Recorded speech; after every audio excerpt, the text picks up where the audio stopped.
Okay guys, I'm gonna read the story of the Little Red Riding Hood, the Scholastic Edition. At one of the... excuse me.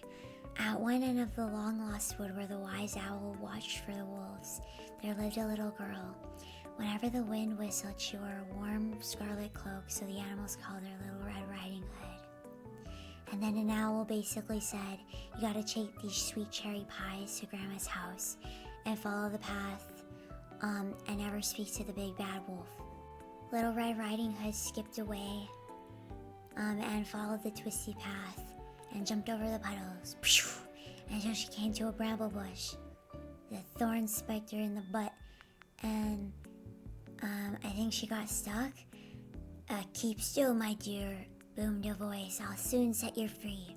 Sure enough, the thorn snapped, the cloak flapped, and the Little Red Riding Hood whapped.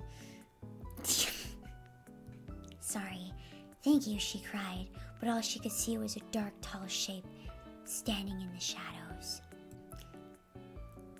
Where are you going? You're all alone, it said in the booming voice. The Little Red Riding Hood thought she got a glimpse of its big eyes and sharp teeth. To Grandma's house. Sorry, Wise is blowing up my phone, answered Little Red Riding Hood nervously. She lives at the other end of the long-lost wood in a cottage with a green door, apparently doxing her grandma's house. At that moment, an owl hooted, "Woo!" and the dark shape was gone, melting into the trees. Little Red Riding Hood didn't know she just met the big bad wolf, so she wandered happily and singing tunes.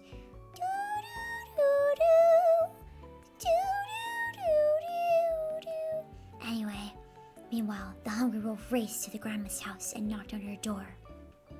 "Let me in, Grandma," he said in the squeakiest voice. "I have brought you a basket of sweet cherry pies."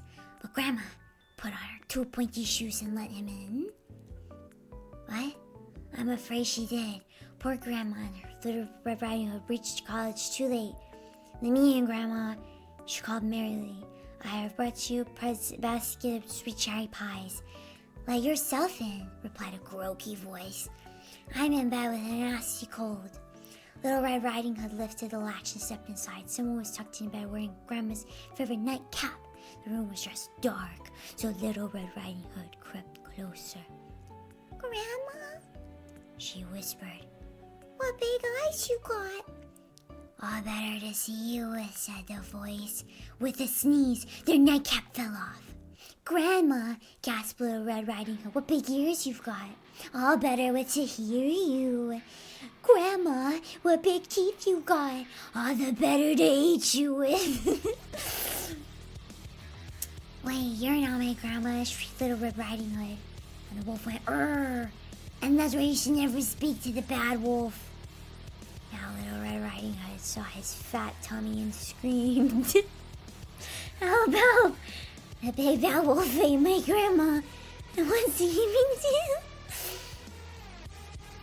Luckily, the wise owl was already pimped up and had shotguns, and went and saved the grandma and killed the wolf. And then, that's why you shouldn't let strangers in your house. The end.